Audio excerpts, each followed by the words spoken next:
जय श्री राम भक्तों स्वागत है आपका हमारा चैनल देववाणी में।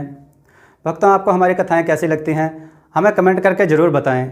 भक्तों, हमारी कथाओं को लाइक अधिक से अधिक करें, इन्हें शेयर करें और हमारे चैनल को अधिक से अधिक सब्सक्राइब करें। भक्तों, आपसे एक गुजारिश है, हमें इंस्टाग्राम पर फॉलो करें जिसका लिंक डिस्क्रिप्शन में दिया गया है। तो चलिए शुरू करते हैं आज की कथा। जय श्री राम भक्तों, सवालों की श्रृंखला में आप सबका स्वागत है। आज का प्रश्न है, भगवान श्री कृष्ण और जामवंत जी में कितने दिन तक युद्ध चला? अपने उत्तर वीडियो में कमेंट करके जरूर दें। चलिए भक्तों, कथा का अगला भाग श्रवण करते हैं। राजकुमार का अपनी बहन के साथ प्रेम, भाग 2। काना होना मुर्दा होने से अच्छा है। मेरी भूख प्यास और आंख की तकलीफ से बुरी हालत थी। मैं चलने फिरने के लायक ना था। दिन में जंगल की झाड़ियों में छुपा रहा, रात को धीरे धीरे छुपता छुपाता अनजाने रास्ते पर धीरे धीरे चलता हुआ कई दिनों में अपने चाचा की राजधानी में पहुंचा। जब मैंने चाचा को अपने दुर्भाग्य का पूरा हाल बताया तो वह जैसे पछाड़ खाने लगा और बोला, मुझसे अधिक अभागा कौन होगा? मैं अपने पुत्र के लापता होने से क्या कम दुखी था कि मुझे अपने भाई के, जिसे अपने प्राणों से अधिक चाहता था, प्राणांत की सूचना मिली। अब मैं अपने पुत्र को कहाँ खोजूं? और वह बहुत देर तक अपने पुत्र को याद करके घंटों तक रोता रहा। उसके निरंतर रुदन से मेरे धैर्य का बांध टूट गया। मुझ में इतनी क्षमता ना रही कि मैं अपने चचेरे भाई को दिए हुए वचन को निभाए रखता। अतः मैंने वह सारा वृतांत अपने चाचा को कह सुनाया जो मैंने उस रात को देखा था। चाचा को यह सुनकर ढाढ़स हुआ और उसने कहा, बेटे तुम ठीक कहते हो। मुझे भी मालूम था कि उसने यहाँ से समीप ही एक गुंबददार कब्र यानी मजार बनाई है। वह वहीं हो सकता है, लेकिन उसने यह भेद किसी को नहीं बताया। रात को वेश बदलकर मैं और चाचा महल के बाग के दरवाजे से निकलकर कब्रिस्तान में पहुंचे।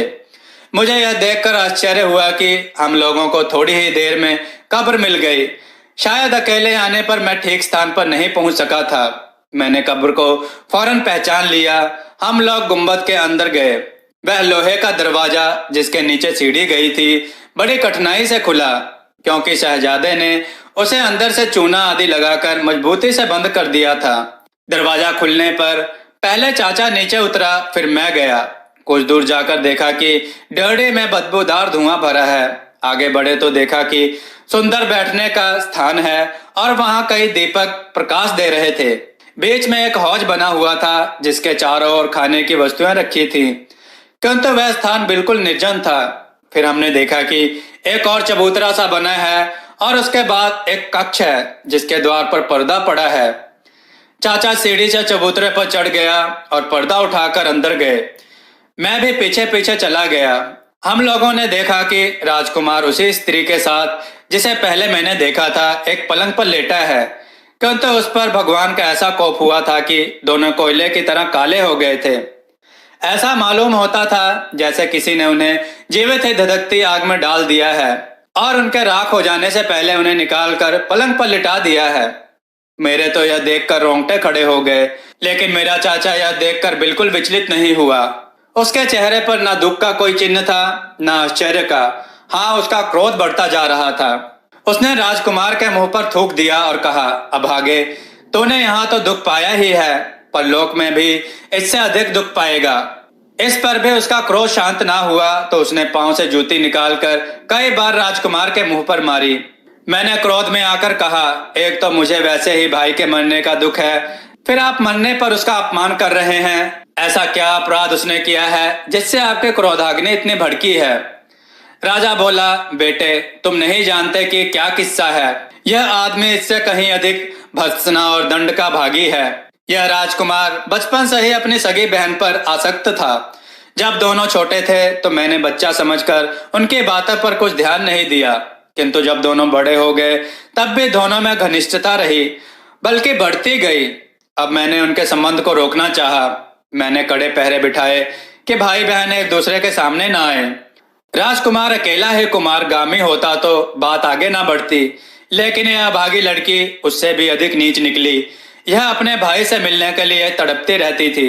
यद्यपि मेरी शक्ति के कारण खुलकर एक दूसरे के सामने न आते थे, किंतु उनके हृदय में एक दूसरे के प्रति आकर्षण कम नहीं होता था। अतः बहन से सलाह करके राजकुमार ने अपने लिए खास तौर से यह गुप्त आवास बनाया ताकि अवसर मिलते ही दोनों विहार करें। जब मैं शिकार पर गया तो राजकुमार को अवसर मिला और वह किसी तरह अपनी बहन को महल से निकालकर यहाँ ले आया ताकि उसके साथ हमेशा यहाँ रहे। इसलिए उसने बहुत अधिक मात्रा में खाद्य सामग्री भी यहाँ ला रखी। कुछ दिनों ये लोग एक दूसरे के साथ आनंद से रहे होंगे। फिर उन पर ईश्वरीय प्रकोप हुआ और दोनों ने अपने पाप का समुचित फल पाया।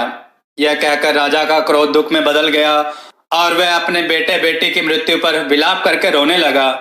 मैं भी उसके साथ रोने लगा। हम लोग बहुत देर तक रोते रहे। फिर उसने मुझे अपने सीने से लगाकर कहा, अच्छा हुआ कि ये पापी मर गए। अब तुम ही मेरे पुत्र और मेरे उत्तराधिकारी हो। मृतक राजकुमार को याद करके रोने लगे।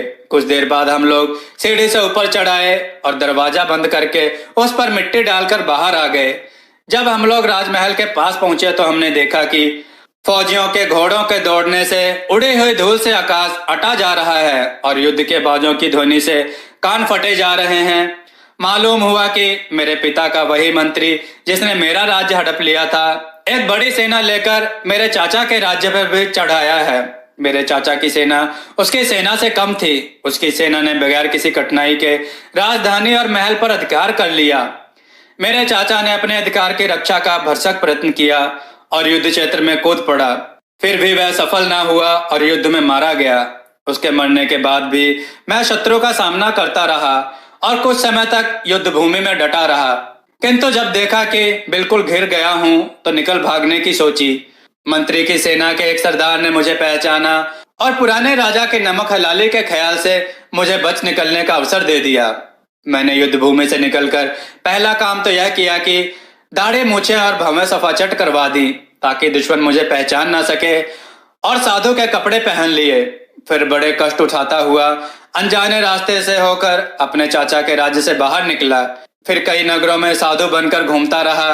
घूमता घूमता मैं अति प्रतापी, दयावान, दीन वत्सल्य, न्यायप्रिय राजा वीर सिंह की राजधानी में आ पहुंचा। मेरा इरादा था कि मैं राजा वीर सिंह की सेवा में पहुंचकर अपनी व्यथा कथा सुनाऊं, किंतु जब इस नगर में पहुंचा तो शाम ढल चुकी थी। मैं इस चिंता में आगे बढ़ा कि कहीं ठिकाना मिले तो रात व्यतीत करने का प्रबंध करूं। कुछ दूर जाने पर मुझे यह दूसरा साधु मिला। उसने मेरा अभिवादन किया। मैंने उसके अभिवादन का उत्तर देकर कहा कि तुम भी मेरी तरह परदेसी लगते हो। उसने कहा कि हाँ, मैं भी अभी अभी इस नगर में आया हूँ। हम लोग बातें कर ही रहे थे कि यह तीसरा साधु भी आ गया और हम दोनों का अभिवादन करके हमारे पास बैठ गया। उसने भी कहा कि मैं परदेसी हूँ और इस नगर में अभी आया हूँ।